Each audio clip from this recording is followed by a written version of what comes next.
पश्चिम बंगाल से इस वक्त की बड़ी खबर सामने आ रही है। राज्य में लंबे समय से चर्चा में रहा West Bengal public safety and control of antisocial activities act 2026 अब लागू हो चुका है। आम बोलचाल में कई लोग इसे गुंडा बिल या एंटी गुंडा कानून कह रहे हैं, लेकिन इसका आधिकारिक नाम West Bengal public safety and control of antisocial activities act 2026 है।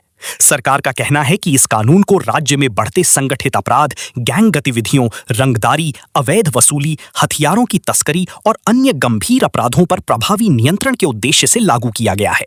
सरकार के अनुसार ऐसे अपराधी अक्सर गिरोह बनाकर समाज में भय का माहौल पैदा करते हैं और सामान्य कानून के तहत उनके खिलाफ कार्रवाई करना कई बार कठिन हो जाता है। इसी वजह से इस विशेष कानून को लागू किया गया है। 15 বছর গুন্ডাদের সরকার ছিল, তার আগে হারমানদের সরকার ছিল। 34 বছরের কমিউনিস্ট হারমান আর 15 বছরের তৃণমূলী গুন্ডা, এদের জব্দ করার জন্য এই আইনের খুব প্রয়োজন ছিল। পার্টি নির্দেশ দিয়েছে, বিধানসভায় আমরা আইন পাস করেছি, রাজ্যপাল সম্মতি দিয়েছে, আইন কার্যকর। कई कानूनी विशेषज्ञों ने भी इस कानून पर अपनी राय दी है।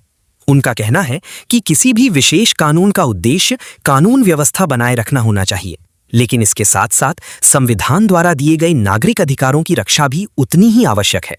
इसलिए इस कानून का निष्पक्ष, पारदर्शी और न्यायिक निगरानी के साथ पालन किया जाना चाहिए। सरकार ने विपक्ष के आरोपों को खारिज करते हुए कहा है कि कानून में पर्याप्त सुरक्षा प्रावधान मौजूद हैं और किसी भी कार्रवाई के दौरान कानूनी प्रक्रिया का पूरी तरह पालन किया जाएगा। सरकार का कहना है कि निर्दोष लोगों को परेशान करने का कोई उद्देश्य नहीं है और केवल उन लोगों के खिलाफ कार्रवाई होगी जो वास्तव में संगठित अपराध से जुड़े हैं। टीएमसी सरकार 15 साल उन लोगों को समय मिला था, लेकिन सरकार चलाया टीएमसी ममता बनर्जी नहीं, गुंडा लोग ममता बनर्जी का द्वारा सरकार चलाए।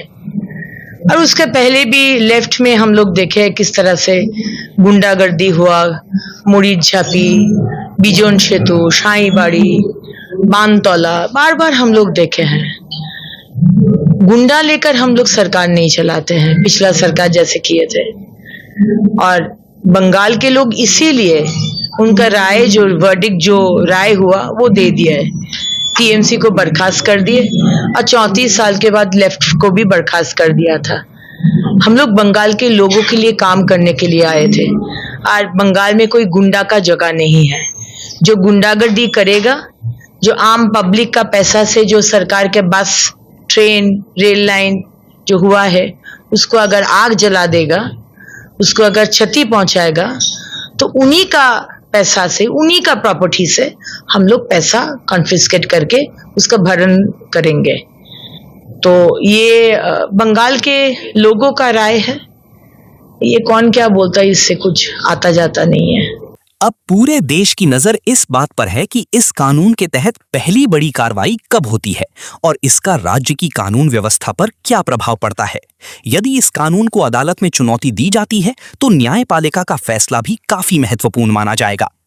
फिलहाल पश्चिम बंगाल में ये कानून लागू हो चुका है और इसके प्रभाव को लेकर राजनीतिक, कानूनी और सामाजिक स्तर पर चर्चा लगातार जारी है।